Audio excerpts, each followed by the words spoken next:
What is going on, guys? We are back again with another vlog, and you know what, this time I've started off a slightly new YouTube channel. It's got a similar name to my older channel, but I thought, you know what, fresh start. I want to keep the names and the branding and everything exactly the same.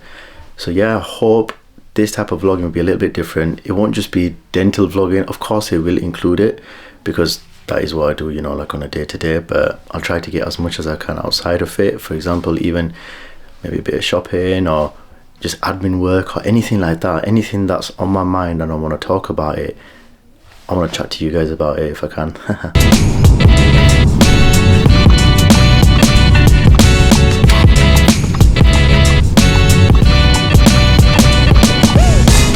Into it, I was like, you know what, if I put this whole thing on, it's going to sound like a podcast. But one day I'll get him on that podcast. Yeah. I think he'd be a great person to have. Oh, God, he'd talk you right off. Yeah. Right, let me up. You need people who are good at talking. Oh, yeah. I think he talks to everybody else more than he actually talks to me. So I think by the end of the day, he's just starting up and talking. Yeah. It's like, alright. He's all on around done.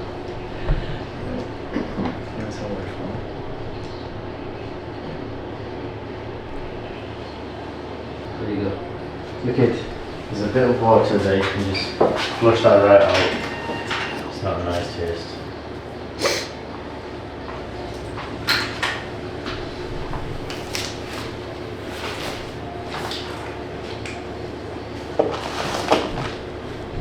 So this thing here, we call it a rubber dam.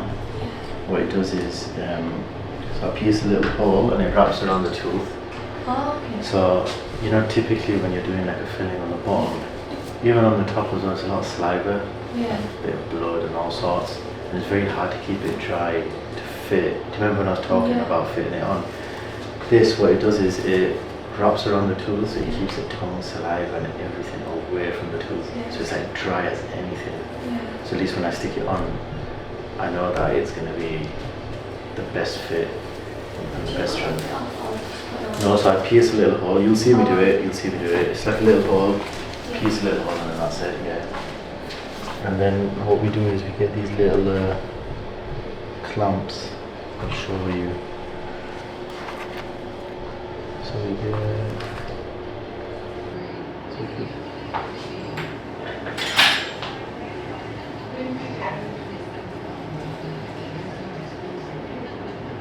Now we just pierce that hole.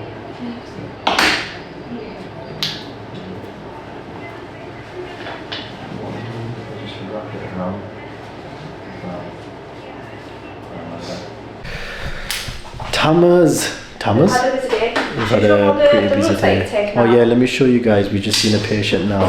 We had a work experience student in, so obviously it's a bit difficult to like record because I'm giving it attention, bro. Well, I tried to, but then I was too busy on YouTube.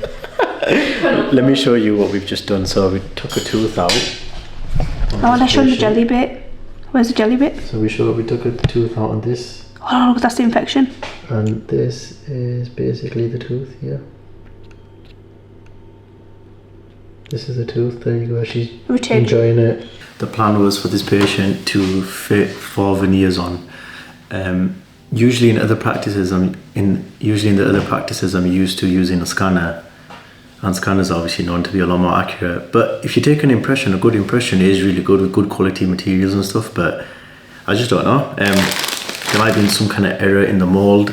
So when we sent it off to the lab have obviously returned back the veneers, and this lab is an amazing lab, by the way. Like they're spot on with what they do.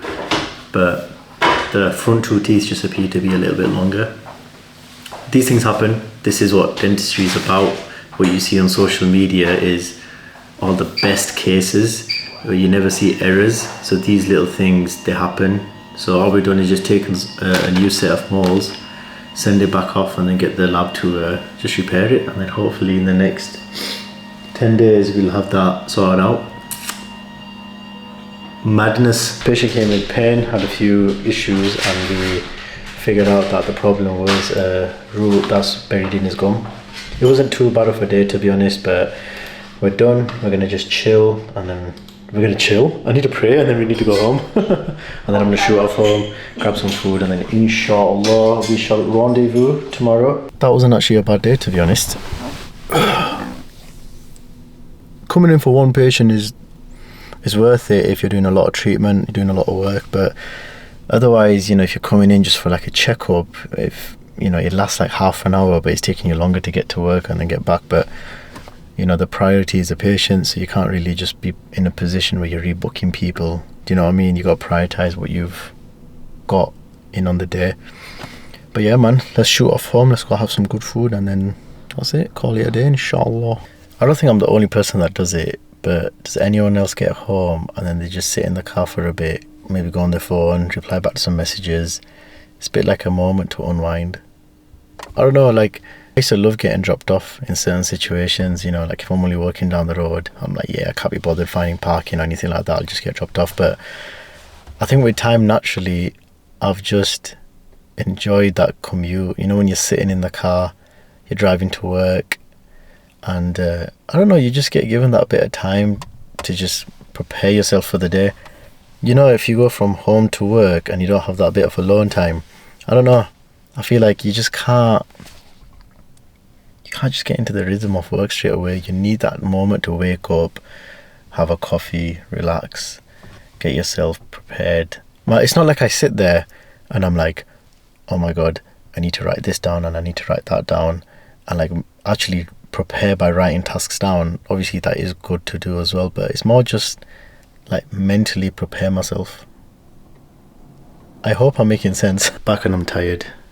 So what I'll do now is I will freshen up, go downstairs, get some food, have some tea. The good thing is the weather's beautiful, get to chill, relax, and then I'm just going to edit some podcasting that I've been filming recently. So yeah, I'll have a nice little productive day today. Tomorrow I've got a busy day from I think it's 9 till 4. But what I'm doing now, and I like to do that the day before, is number 1, I like to unwind.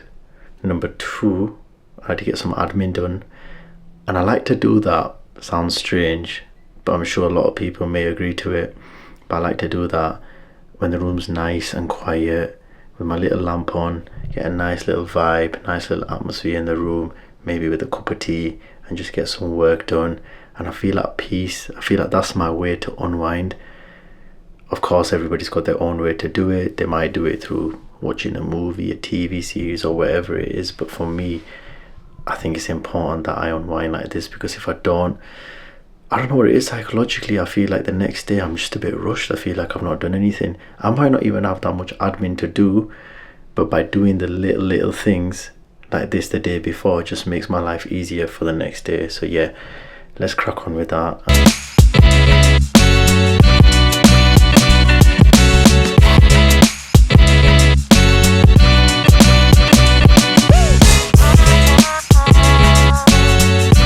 I mean, it's easier said than done, but being able to concentrate consistently every day, doing admin work or whatever it may be, it's quite difficult, I'm not going to lie to you, but it's quite rewarding, because once you get certain tasks over and done with, you just feel a little bit more focused. Look guys, I'm not like a crazy business guy, I don't do that. I'm not out here trying to promote this entrepreneurial life and the way I am as a businessman or whatever it may be.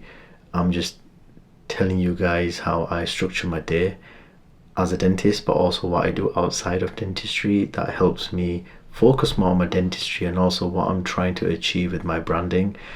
And my branding is Dr. Asif. Now, Dr. Asif was mainly about dentistry, clinical dentistry, a before picture and an after picture, and the after picture would literally just be just me talking about what I've done to achieve this result, composite bonding, veneers, and that's it. Then it got to a point where I was like, okay, let me upload a video and let me talk about it.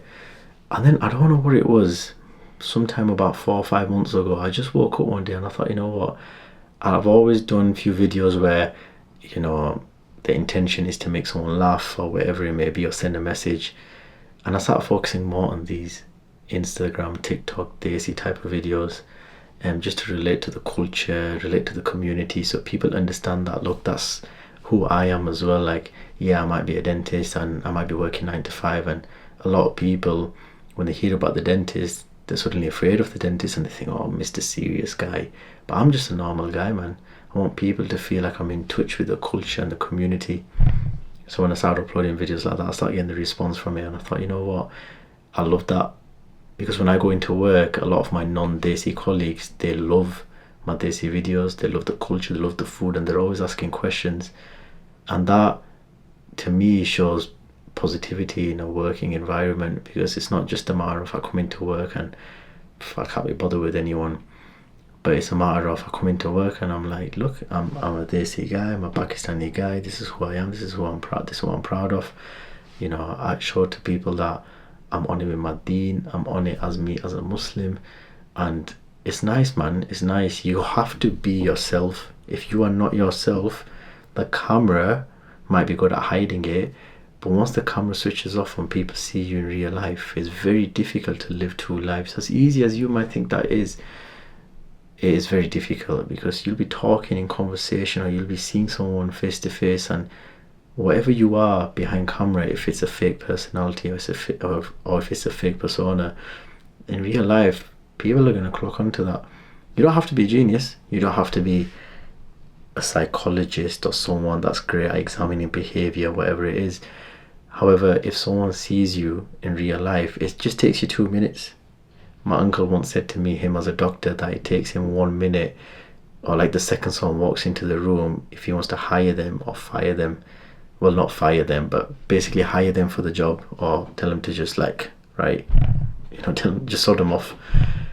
And I understood that straight away. I was like, you know what, that makes sense, because first impressions count. Someone will see you and they'll just know, this guy, I don't mean it in a bad way, but this guy is just a liar, this guy is just, he's not a trustworthy person. So I'm not saying you go out and you beg for someone to trust you and respect you, but just be yourself. And if you be your authentic, natural self, people will fall in love with that personality and that trait. If someone doesn't like it, you just got to learn to just be like, yeah, cool, don't worry about it, it's all good. I don't need that person to be part of my life, if that makes sense. So yeah, let's crack on.